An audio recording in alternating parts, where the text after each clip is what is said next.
SIR শুনানি পর্বের আগেই কড়াকড়ি গড়হাজির মাইক্রো অবজারভারদের শাস্তি। ট্রেনিংয়ে গড়হাজির হওয়ায় শোকজ করা হচ্ছে।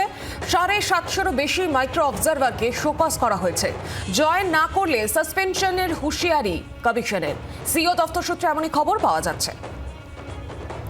এসআইআর নিয়ে যখন শুনানি পর্বের আগেই বড়সড় সিদ্ধান্ত নেওয়া হয়েছে গড়হাজির মাইক্রো অবজারভাররা এবং যারা যারা গড়হাজির তাদের বিরুদ্ধে শোকজ নোটিশ। প্রায় 750-এরও বেশি মাইক্রো অবজারভারকে ইতিমধ্যেই শোকজ করা হয়েছে। জয়েন না করলে সাসপেন্ডের হুঁশিয়ারি নির্বাচন কমিশনের। সিও দপ্তর সূত্রে এমন খবরই পাওয়া যাচ্ছে।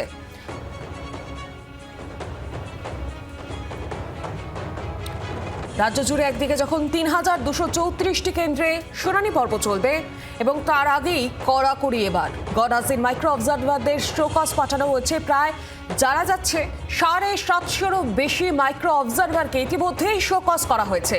জয়েন না করলে সাসপেন্ডের হুঁশিয়ারি নির্বাচন কমিশনের। আরো বিস্তারিত জানবো, টেলিফোন লাইনে রয়েছেন প্রতিনিধি রক্তিমা দাস। রক্তিমা, মাইক্রো অবজারভারদের শোকজ করা হচ্ছে এবং ইতিমধ্যে যে খবর পাওয়া যাচ্ছে 750-এরও উপরে শোকজ করা হয়েছে। আর কি তথ্য রয়েছে তোমার কাছে?